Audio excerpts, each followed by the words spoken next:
All right, the question for the Cowboys wide receiver number 2 has been answered. Let's get into it here on today's edition of the Love of the Star podcast. I'm Eric Chiafalo of the G-Bag Nation, alongside the Super Bowl champion, the former scout, Mr. Brian Broaddus, who's already done all the film work on your newest Dallas Cowboy, Mr. George Pickens, as the Dallas Cowboys have traded for the Steelers receiver. The Steelers will be receiving a 2026 third-round pick and a 2027 fifth-round pick. The Cowboys get George Pickens and a 2027 sixth-round pick. The news went down late Tuesday night, early Wednesday morning. Our very own Bobby Belt, formerly of this podcast and our Cowboys insider for 105 Through the Fan, he's being credited as being the newsbreaker on this. He's been in the mix, and the deal is done. So now the Cowboys have their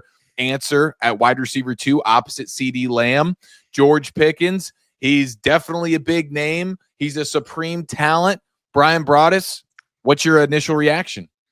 Well, late last night, as you mentioned, I know Bobby got a call late, and I had reached out 2 days ago to ask a couple of my sources, even after the draft.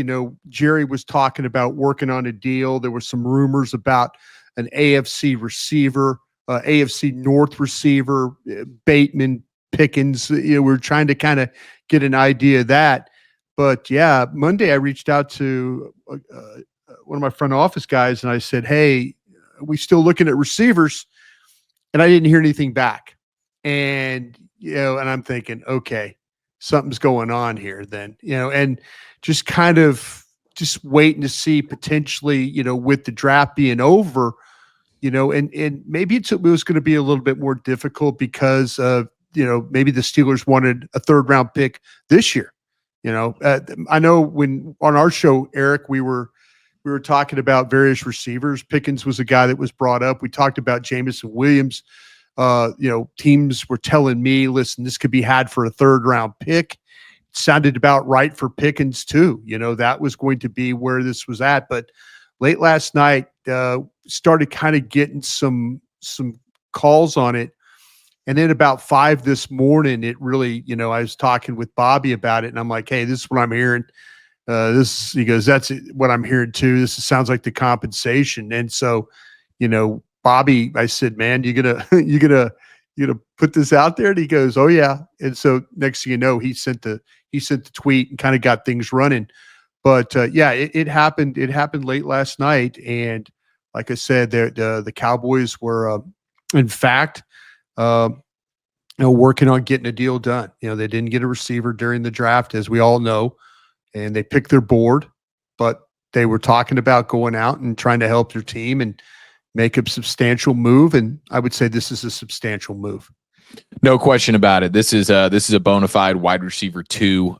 Probably not your wide receiver 1. I mean, some people may consider him, wide receiver 1 to some extent, but he's a fringe wide receiver 1, and probably easily one of the best wide receiver 2s in the sport. Now he actually has competent quarterback play for the first time in his career. And of course, he's playing opposite one of the best in the league in CeeDee Lamb. I'm looking forward to diving into just how these guys will be able to benefit from one another. Now, I did want to mention that Diana Rossini had said of The Athletic, she's reporting that in previous trade conversations surrounding George Pickens, the Cowboys were offering a 4th-round pick. Sure. And Jerry and company obviously ended up stepping up their offer, and now they get the 24-year-old wide receiver out of Pittsburgh. So, I like that this happened after the draft because his team had so many holes, so many needs. Like you couldn't give up that 3rd-round pick this year and not get Ravel because you'd have other big questions. That's part of the maddening nature of the Dallas Cowboys and the way they go about their business. Even this trade right here, it's awesome, but they have plenty of other needs. And so you're giving up next year's pick. You also have the opportunity now. He's in a contract year, so that's going to be something to talk about. Yeah, there's no guarantee this guy's going to sign with you. You've basically committed a 3rd-round pick and a 5th-round pick and getting a player back in a 7th-round pick, but there's no guarantee this player is going to sign with you. This is not one of these incidents where you traded with a player for a player that has a 5th-year option. You've basically traded for a second-round player is what you have done. So, you're going to have to navigate depending on the type of year and depending on what service you might subscribe to. They're talking about this guy being a $25 million player. And so, that's where you're going to have to navigate some things when you start to talk about what if Pickens, in fact, has an outstanding year, and now you're in a situation where, he's now on the open market. Now, people might not want to take part of him because of some of the things, he is a fiery, competitive guy, but you talk to people with the Steelers and stuff, he's not a bad locker room guy. He is not a bad person. He just is a very emotional type of player. But honestly, this is if you want to like kick the Cowboys in the ass for not doing anything, this is a doing something about it move. There's no guarantee that George Pickens is going to sign here after this 1 year's up. You've basically said we're willing to give up a 3 and a 5 to see if we can make this work. So this is Jerry Jones when you start to talk about all in kind of things. This is an all in move with no safety net. You're taking a player on that very well could decide not to be here. And now could you use a franchise tag? Sure, but how many other players do they have that they need? There's Bland. There's Micah Parsons. There's all these guys that have contracts that are coming up after the 25 season. You only have one franchise tag. So this is really a go for it move with not a safety net there for the Cowboys.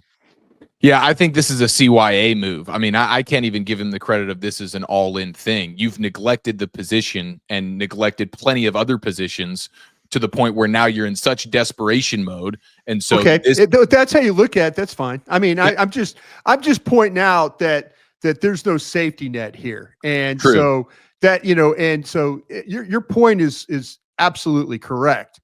They've tried to do it with some draft picks with Tolbert. We'll see how he plays as a third. They've tried to do it by trading for Mingo. We'll see how he plays. But no, you're right. They, with the exception of CD Lamb, they really have not gone after it, with a top level guy. This is a top level guy. My point is that, yeah, there's no safety net here. This is listen, this is either going to work or it's not going to work kind of a move. So yeah, for sure. And I mean, as it stands right now, I do feel like this is going to end up being sort of a 1-year rental type situation. It very well could be. Yeah. Because the franchise tag will be an option, but that'll be a heavy number. And I don't know, that's something that with the way they go about the cap management, I don't think that's going to be something they're going to want to do. But I think the hedging aspect of this is ultimately, hopefully Pickens has an awesome year. Maybe you let him walk out the door. You can get receivers anywhere. If you're committed to it, you can find receivers. So I don't think it's, but to have him play at a very, very high level. Let me ask you this question, Eric. Is it worth it to give up a 3 and a 5 for him to play at a say near a Pro Bowl level? Yeah, I think the aspect of being able to hopefully get a compensatory pick coming back to you when you look out a little bit further, sure. Maybe you get that 3rd round pick back in a compensatory way. But yeah, I mean, if you looked at the beginning of the offseason and said you did this, it's like that is a little bit frustrating because there are so many other wide receiver options that you could have gone about if you had any type of respect for free agency. Or getting ahead of maybe a different trade or something and trying to get a guy that could be here a little bit more long-term. But that's why I call it the CYA move, because you have a huge hole here and you've neglected the position all off season, knowing that you had a bunch of Mingos and Tolberts and Turpins and guys that are not in any way wide receiver 2s. And you got a bunch of wide receiver 4s is basically what you have. And you've waited till now. So this is the desperation type move that you have to make. There's not a ton of options out there. of course, you could have gone the free agency route. I guess I'll ask you that. I mean, would you rather this move here, or hey, just for $8 million, go get Amari Cooper for a 1-year deal? I think that if you go get Amari Cooper, everybody's okay with it. And then with Amari Cooper, maybe Amari Cooper's on this downward slide here. Maybe Amari Cooper is not the guy that we knew several years ago. Maybe Amari Cooper doesn't love football anymore. Maybe he didn't love football at all. He's a damn good player. Don't get me wrong. I think this is a bold move. I think it's a bold move for the fact of the matter of that they, and I mentioned it again for about the fourth time, that they don't have the safety net here. They're going down. But your point is not lost on me. They could have drafted Golden. They could have drafted Ibuka. They could have drafted Burden. There's several that they could have drafted. To me, they said, you know what? They've gone out and got an established player. For sure. The problem is, and if you go get Cooper, maybe that's the Band-Aid. This might be the thing that swings some games your direction, the way this cat plays. Agreed. His ability. Now, you could, like I say, at the end of the year, they're going to have to pay the check. And I think they've already paid the check by, committing the 3 and the 5 for what could be, like I say, the 1-year rental. But if it helps you get in the playoffs, win a division, get in the playoffs, advance in the playoffs, then it was going to be picks well spent. And then you could go back and say, okay, well, now we have to address, now we have this, we've got maybe they did figure some things out with Tolbert. Maybe they do figure some things out with Mingo. These are all possibilities, but yeah, you're absolutely right. I would swing and do this with the opportunity to try and make it work. And if it doesn't work, because giving Amari Cooper $5 to $6 million and maybe having him play at just an okay level, that doesn't do it. That's not going to win you the division. That's not going to do anything to change the needle. You got 2 big time receivers now. This guy, when you watch this guy play, this guy is not a great route runner, but what he does is he gets open, and you throw him the ball anywhere near him, he's going to catch it. That's what this guy is. He has some game breaking type ability. When you throw him the football, 3rd down, 2nd, whatever down it is, you throw this guy the ball, he is going to get every ounce he can out of the catch. And if the ball's thrown in a terrible spot, he's likely going to come down with the ball. He's just that type of receiver, which maybe Amari Cooper or others is not. Yeah, no doubt. I mean, George Pickens is absolutely a better player and probably even a better complement on the field to CeeDee Lamb. So there's no question about that. But when you factor in the compensation, it's probably a fair question. But just looking at it in a 1-season sample of who's going to be a much more productive player for you, George Pickens is that guy. I don't want to be crapping on the move necessarily. I think their whole process is something from start to finish of the offseason is something that you can criticize. But just looking at the move right here, this is an instant upgrade for you. And I'm excited to get into the weeds on the type of player that he is. So let's go ahead and get into that Brian Broaddus, George Pickens scouting report. You're listening to the Love of the Star podcast. Love of the Star is an Odyssey podcast. You can find it on the Odyssey app or wherever you get your podcasts. Broaddus, so you went back and watched the tape of, I'm assuming this past season, George Pickens. Yeah. This is a guy who has not had a lot of help in terms of complementary receivers around him.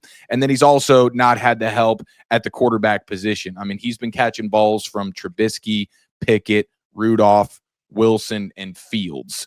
So this is a guy who's had a bit of a combustible personality at times. There are certainly immaturity issues, but you said it. It's not like he's disliked in the locker room with the Steelers. No, not at all. He's coachable and all those different things, but he wants the ball, and he wants to be on a winning team, and he wants to have a quarterback that knows how to throw it in the relative zip code that he finds himself in on any given route. So what did you see from the tape? What are we getting in George Pickens? Yeah, I have the great benefit of with next gen, with the way the NFL teams get their film, is you could break down every single ball thrown to him. So it's not like you're having a hunt. him getting passes thrown his direction. You could see all the catches, you could see all the drops, you could see all the overthrows and stuff like that. So I was able to take all his opportunities this year, and it really paints you a picture of what type of player this guy is. You mentioned it, Eric. He's emotional. He's fiery. He'll fight off the line to get opportunities to get in route. He tends to push off in order to create space in route. He gets away with it a lot of times. You'll see him like go into a defender and then kind of just shove him with his arm, or he finds a way to put his hand up. Running along the sidelines, he'll put his hand up and he'll kind of buy him a little bit of space so he's allowed to go in and get that football. But he catches the ball away from his body. You could really snatch it. When there's some throws where it's going like off target, and next thing you know, those long arms and hands are going up, and he is going to grab it. He plays in the slot. They'll motion him across on third downs, throw him the ball there. He's a first down machine when it comes to that. It's almost automatic that you can move him, throw him the ball in space, and then he's going to find a way to catch it and then make sure that he's beyond the marker. He's a champ when it comes to tracking the ball. He's got a very rare ability to be able to run his route and then be able to keep his eyes and find that football and then adjust his body in order to get that football. He never loses sight of the ball. You don't see him struggle. Some of these receivers will look up and you can kind of tell they have no idea where the ball is. This guy knows where the ball is at all times. I mean, it's impressive. His length for the high point passes are outstanding. He could drive a defender off and then come back for the football. He runs with some violence. When the ball's in his hands, he's going to try and make every yard he can. Unfortunately, he had a fumble against the Colts. He was trying to score, and they got him right about the 3-yard line and had a fumble right there. That was the only real mishap that I saw when it came to him turning over the football that way. But he is like a red zone killer, was something I had in my notes. The feet, the hands, everything works really well together. He'll bounce off defenders with the ball in his hands. He uses his body when he runs slants to be able to protect so the defensive back can't go through. He's able to extend, or he's able to kind of cradle it next to him. If there's going to be an incompletion, it's generally a result of he gets tangled up with the defender and then his balance is poor. Now, he can make some adjusting contorted catches, but when he struggles, when he kind of gets knocked a little bit and then his balance gets knocked off a little bit that way, that's when you'll see an incompletion. But he plays the game, as I mentioned, with a lot of fire. And there's just not a lot of routes here. There's the slant routes, the go routes, the crossing routes. There's just not a lot. I think there's a lot of different ways you can use this guy. I'm going to say this. I don't think he's a great route runner. I think that he is a guy that has a little playground element to him when he runs. And I don't think it's because he doesn't know what he's doing. I just don't. It's one of those things where he's kind of played this game, this loose type of game where it's not precision, where it's not 12 yards and break it or 7 yards, plant and go. It's a little bit of a playground element to it, but the guy finds ways to get open. And especially when his quarterback's in trouble, he finds ways to get open. So the route running stuff is not going to be really technical when you watch him play, but the receptions are going to be special in the way that he catches the football.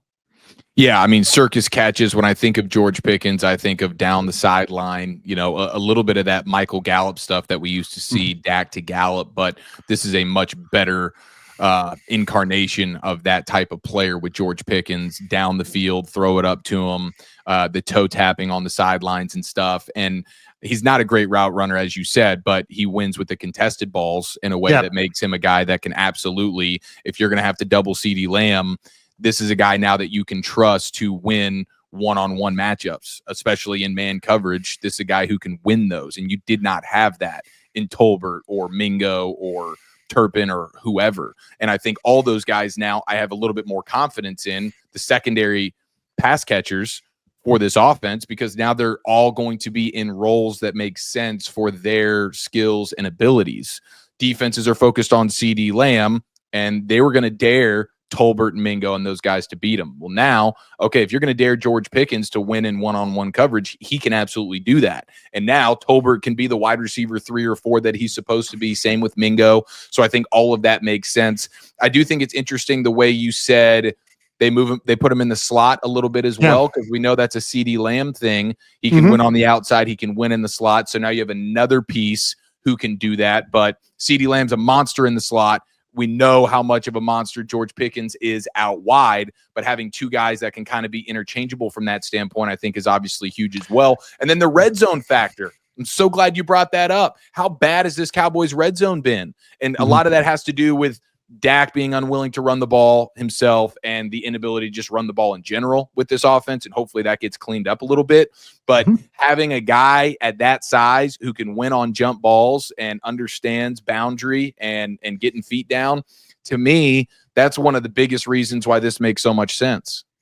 Yeah, this is, when we talk about when you go back, if I could talk about the slot stuff, I mean, it plays really well like in bunch formation. So what you could do is you could put him, with Lamb or whoever else you want to pair them with, those 3 guys, and you scatter that thing. And him playing on the move is a good thing. And so, because like I say, the ball is going to, when the ball goes his direction, he is generally going to come down with it. He's just got that kind of uncanny ability to do it. But the slot stuff, the bunch stuff, the red zone stuff, all high quality opportunities for the Cowboys now at their disposal. Yeah, and I'm just thinking about chunk plays. This is a guy who wins down the field. And I mean, Pro Football Focus graded him as like a 99 in terms of deep ball receiving grade. Yeah. This is a guy who over the last since 2022, he's first among the 44 players who qualify in terms of yards per reception. I mean, 16.3 yards per reception. This is a guy who wins down the field. So when you factor that in, and again, we remember those Prescott to Gallup moments down the sideline, and now you just have a much better version of that style of player. Yeah, you have a very similar player to CeeDee Lamb when it comes to catching the football. That's what you have. But you mentioned the down the field stuff. Gallup was never able to extend for a pass like this guy has. This guy's ability, I don't think Gallup ever tracked the ball as good as this guy. I don't think, we saw body catches. Where we did see some similarities with Gallup and with Pickens is the understanding where the feet need to be. But as far as high pointing footballs and taking them away from defensive backs and stuff, this guy is a much better deep ball threat than anything the Cowboys have ever had.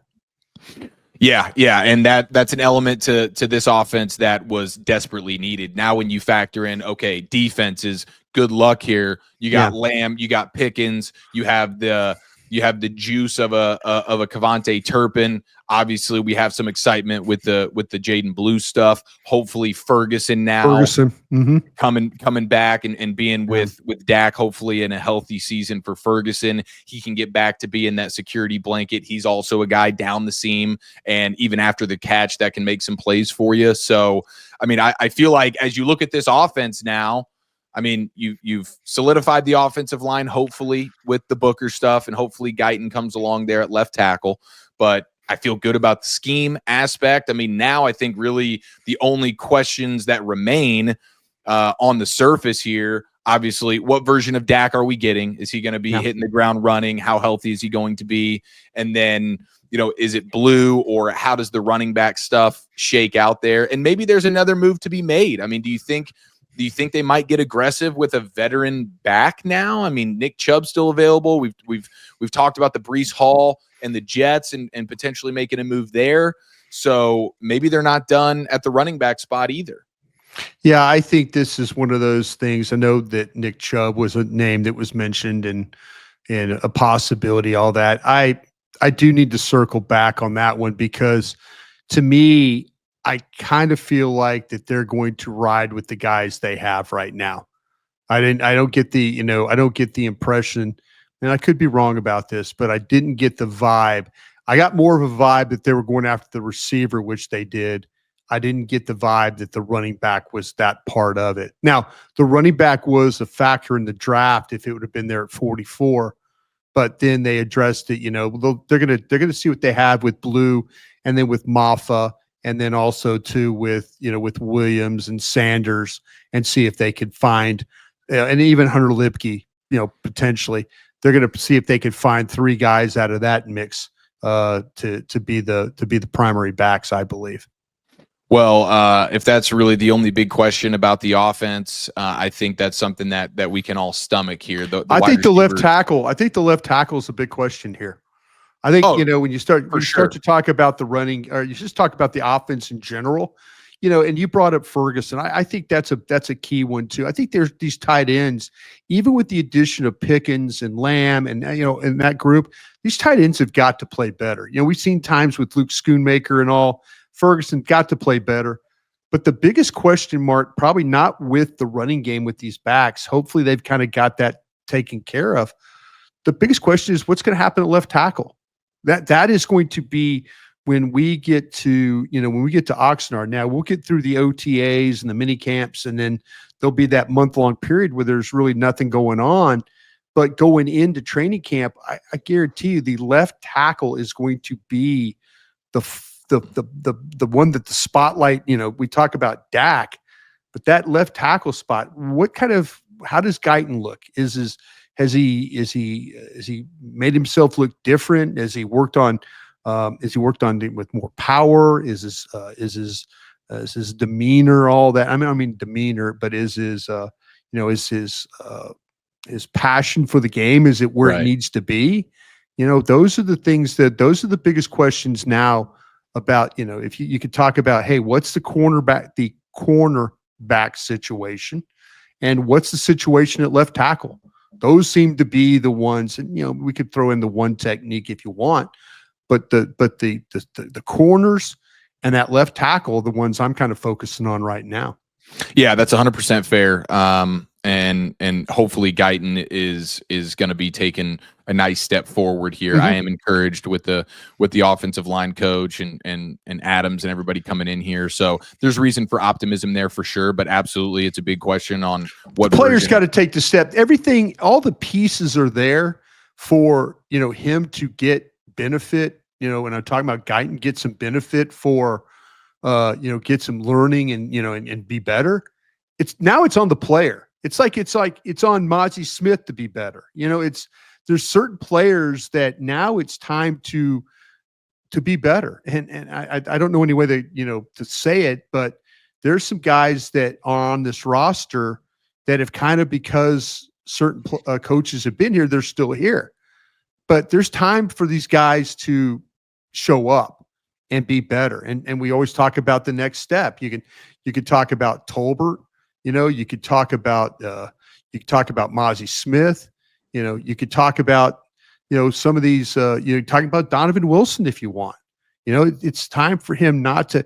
There was a time where Donovan Wilson was a promising looking player, and I don't know. Maybe he's regressed a little bit here. So there's some Carson, the corner. That Carson's, to me, the guy. When you watched him play at Wake Forest, I was like, damn, this guy's got a chance. And then he gets hurt. He gets thrown in the game. He doesn't play well. His confidence is shot. There's some guys that need to absolutely step up here.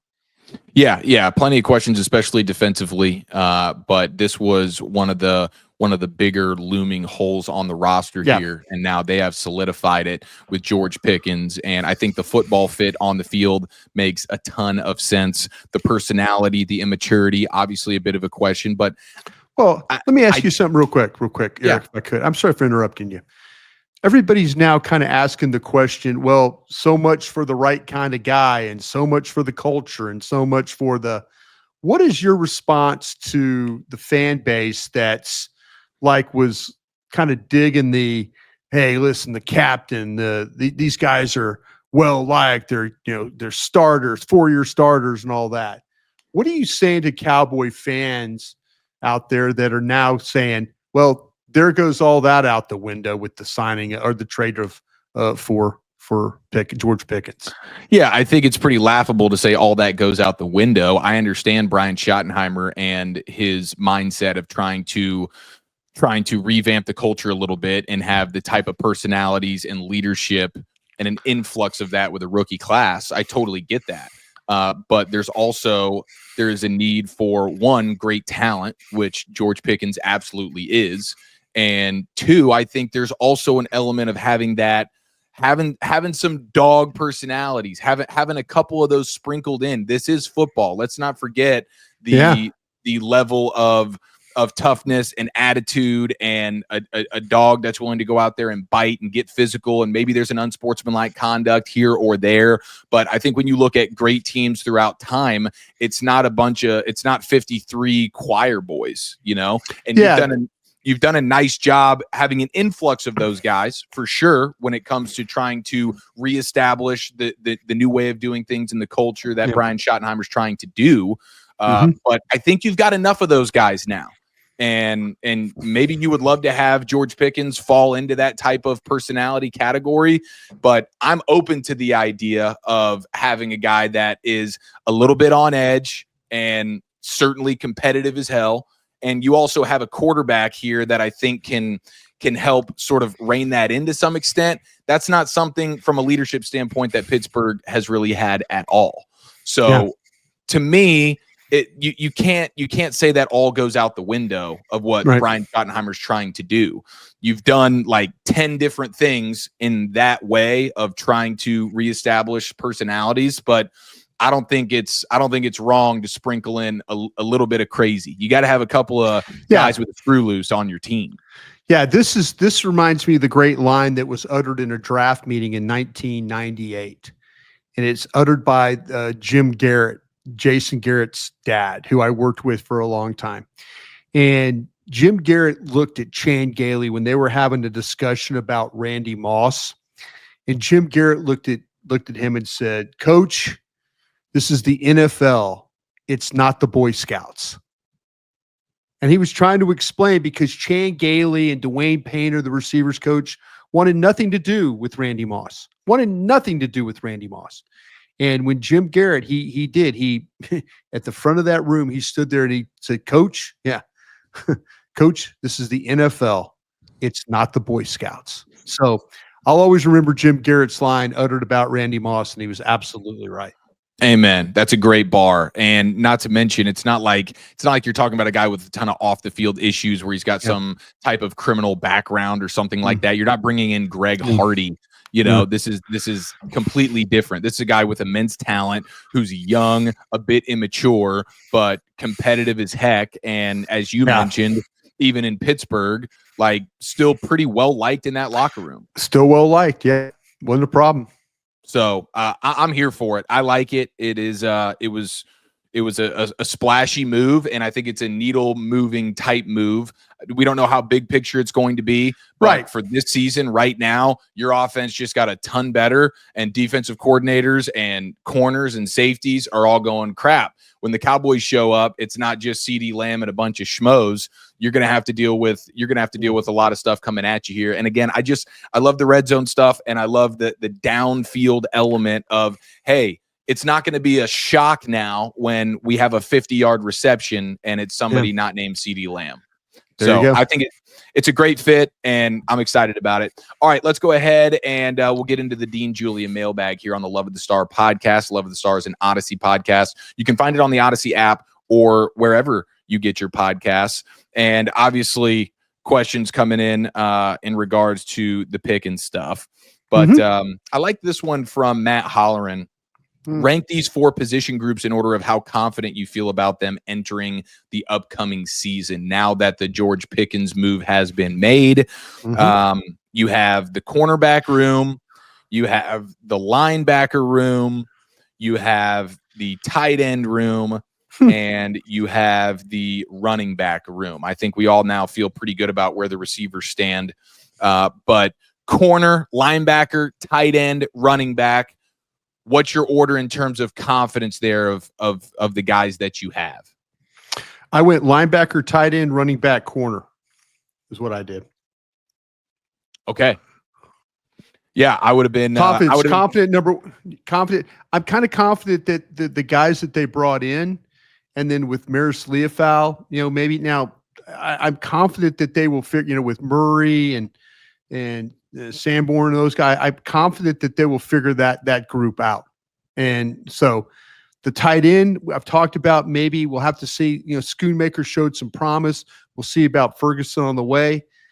The runners, I kind of would have done something different with Maffa, but I like the addition of Blue. And the cornerback, I'm trying to kind of figure this thing out. I know I'm probably not going to have Diggs. I'm kind of feeling like that I'm going to have Ravel. So that helps me in a way. But who is going to be, are you going to move the nickel? Who's going to be the other outside guy? What Carson's going to do? It's a really good question because it does make you think. But I do like what I got with the linebacker group kind of gives me some hope that they'll figure those things out first. Yeah. I mean, I like the moves that they've made there. I mean, particularly Jack Sanborn coming from Chicago with Eberflus. The Kenneth Murray move I thought was a little bit of a head scratcher, but he's a professional and he's been there. How'd you have him ranked? How'd you have him ranked? Yeah. So I mean, the way I see it, I mean, I would still probably go tight end. Okay. One in terms of confidence. I'm gonna be optimistic about Ferguson and even Scooney, who showed some things last year. Sure. In this new offense, I'm just gonna be optimistic about the tight ends. Then I would go linebacker. Okay. Now, to some extent, though, I think the linebacker, you can only be as confident in the linebackers as you are in your defensive tackles. And I go back to the Mozzie Smith stuff, and I've talked about it a lot. But to me, that weakness right there, you can't expect your linebackers to be off the charts dominant in the run game when they're tasting the back of Mozzie Smith's jersey on 1st and 10. So, but just looking at it in a nutshell of the linebacker room, I think that's going to be pretty solid with Leofau in year 2, especially Sanborn, and then Kenneth Murray as well. And then from there, I'd probably go running back and then corner as well. The corner stuff, and to me, it's a lot of it has to do with just the importance of it. The health. Really, the health. It could be number one if in fact the health all checks out.